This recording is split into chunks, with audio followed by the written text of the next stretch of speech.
Do danes imamo 21 okuženih otrok z novim koronavirusom v Sloveniji.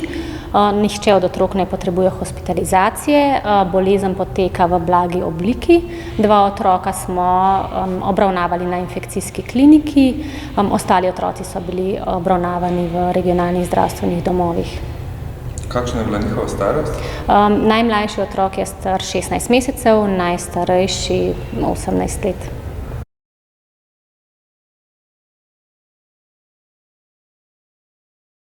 Otroci, vemo, da so otroci prav tako kot odrasli dovzetni za okužbo z novim koronavirusom. Na srečo res bolevajo, redkeje kot odrasli in tudi pri njih po do sedaj znanih podatkih in po naših izkušnjah, ki jih je na srečo bolj malo, poteka bolezen v bolj blagi obliki. Največ podatkov je seveda iz Kitajske, kjer je bila nedavno objavljena študija, kjer so analizirali več kot 2000 otrok okuženih z novim koronavirusom. V več kot 90% je bolezen potekala bodisi asimptomatsko ali kot prehladni znaki ali kot blaga pljučnica, ki ni potrebovala zdravljenja s kisikom. Nekaj otrok je potrebovalo respirator oziroma zdravljenje v intenzivni enoti, vendar so bili to po večini otroci, ki imajo osnovne kronične bolezni. Ti so tudi najbolj ogroženi za hud potek bolezni.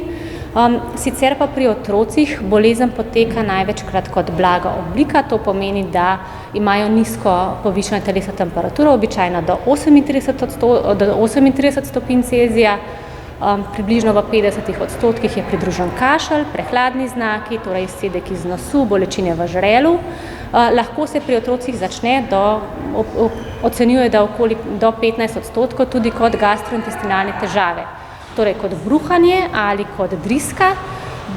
Virus, ugotovili so, da virus se izloča v blatu, vendar se tam ne razmnožuje, tako da naj prenosa preko blata ne bi bilo.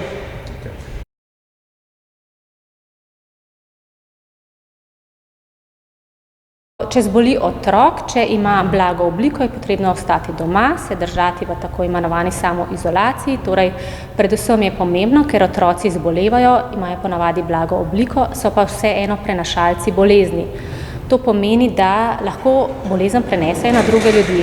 Ogroženi so, kot že veste in zdaj vsi ponavljajo, predvsem starejši ljudje z osnovnimi boleznimi, tako da je pomembno, da jih držimo stran od teh bolnikov oziroma starejših ljudi. Ponavadi se družine samoizolirajo, torej so otroci skupaj s starši, doma ne hodijo, se ne družijo z drugimi družinami, predvsem ne na šolskih igriščih, na otroških igriščih, kjer lahko tudi preko površin pride do prenosa virusa.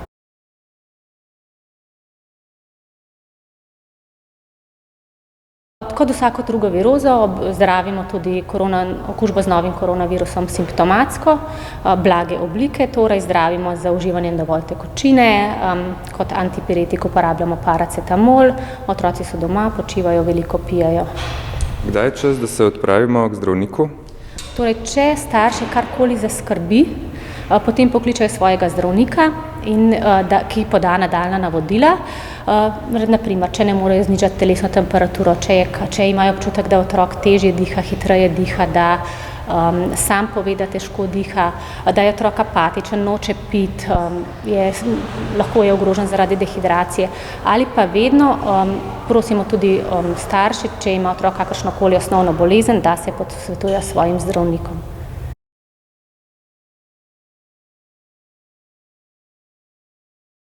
Po do sedaj znanih objavljenih podatkih je smrtnost pri otrocih po 10 letih ni bilo opisanih smrtnih primerov.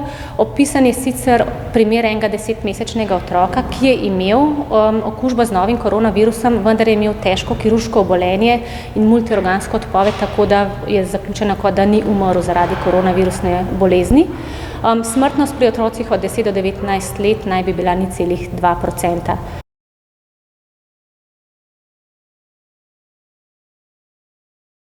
Več teorije, zakaj ne bi okužba pri otrocih potekala v bolj mili obliki.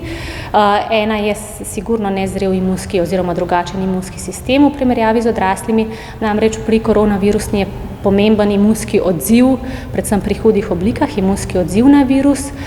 Potem drugi vzrok je, da otroci nimajo toliko kroničnih oziroma pridruženih osnovnih bolezni. Ena teorija je tudi ta, da imajo receptor, da imajo nezrel receptor, na katerega se virus veže v sluznicah dihal. Ena teorija je tudi ta, da otroci v zimskem času prebolevajo več virusnih okužb, tudi okužb z navadnim koronavirusom in bi mogoče te okužbe potem ščitile oziroma naj bi blago zaščito dale tudi pred okužbo z novim koronavirusom.